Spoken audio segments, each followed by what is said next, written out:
Service in the kingdom is fraught with pain. There are many, many discouraging times. Agony over sin, tears shed over souls, weeping over hard-heartedness, disappointment, betrayal, persecution, poverty, rejection, abandonment. We must recognize a principle. Joy comes on the other side of tears. Those who sow in tears shall reap with joyful shouting. He who goes to and fro weeping, carrying his bag of seed, shall indeed come again with a shout of joy, bringing his sheaves with him. In a sermon entitled God's Ways Are Unreasonable, missionary Professor Tarr uses a powerful illustration from West Africa, where he served 14 years with the Assemblies of God. He said, I grew up in a preacher's home in the little towns of Minnesota and South Dakota, and I spent most of my free time with deacon's kids on John Deere tractors, international harvesters, and such. I learned how to drill oats, plant corn, and cultivate. Never once did I see a deacon behave like Psalm 126 says. What was there to weep about at sowing time? I was perplexed by this scripture, he said, until I went to the Sahel, the vast stretch of savanna, more than 4,000 miles wide, just under the Sahara Desert. With a climate much like the Bible lands, that desert, all the moisture comes in a 4-month period, May, June, July, and August. After that, not a drop of rain falls for 8 months. The ground cracks from dryness, and so do your hands and feet. The winds off the Sahara pick up the dust and throw it thousands of feet into the air, and then it comes slowly drifting across West Africa as fine grit, and it gets in your mouth and inside your watch and stops it. It gets inside your refrigerator, if you have one. He says the year's food, of course, must be all grown in 4 months. People grow sorghum or milo in fields larger than this sanctuary. Their only tools are the strength of their back and a short-handled hoe. That's it. The average annual income is between $85 and $100 per person. October and November, these are beautiful months. The granaries are full. The harvest has come. People sing and dance. They eat 2 meals a day, one about 10 in the morning, and after they've been to the field a while, the other just after sundown. December comes and the granaries start to recede. Many families omit the morning meal. Certainly by January, not one family in 50 is still eating 2 meals a day. By February, the evening meal diminishes. People feel the clutch of hunger once again, and the meal shrinks even more during March, and children succumb to sickness. You don't stay well on a half a meal a day. April is the month that haunts my memory, he says. The African dusk is quiet. You see no jet engines, no traffic noises to break the stillness.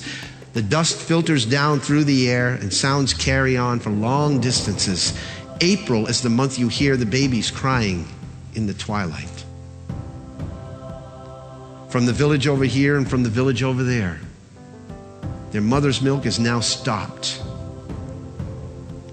Parents go at this time of year to the bush country where they scrape bark from certain trees. They dig up roots as well, collect leaves, and grind it all together to make a thin gruel.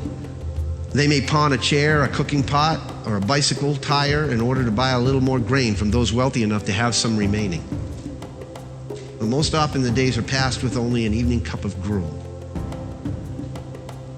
Then inevitably it happens, he writes. A 6 or 7-year-old boy comes running to his father one day with sudden excitement. Daddy, Daddy, we've got grain, he shouts. Son, you know we don't have grain. We haven't had grain for weeks. Yes, we have, the boy insists. Out in the hut where we keep the goats, there's a leather sack hanging up on the wall. I reached up and put my hand down in there. Daddy, there's grain in there. Give it to Mommy so she can make flour, and tonight our tummies can sleep. And the father, he writes, stands motionless. Son, we can't do that, he explains. That's next year's seed grain. It's the only thing between us and starvation. We're waiting for the rains, and then we must use it. The rains finally arrive in May, and when they do, the young boy watches as his father takes the sack from the wall and does the most unreasonable thing imaginable.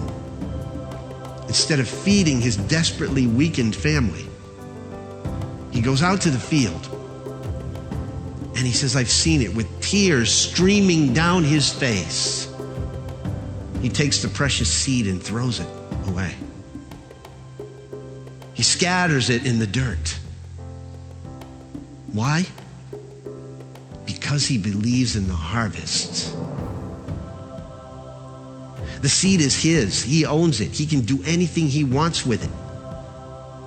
The act of sowing, it hurts so much that he cries while he does it. But as the African pastors say when they preach on Psalm 126, brothers and sisters, this is God's law of the harvest.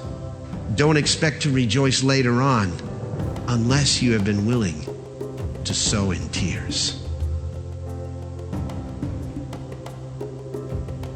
And I want to ask you, he concludes, how much would it cost you to sow in tears? Jesus said, blessed are you who weep now, for you shall laugh. You need your joy restored? Learn the lessons of Psalm 126. The joy of the Lord is your strength. It was in the past, it is now, and it will be tomorrow.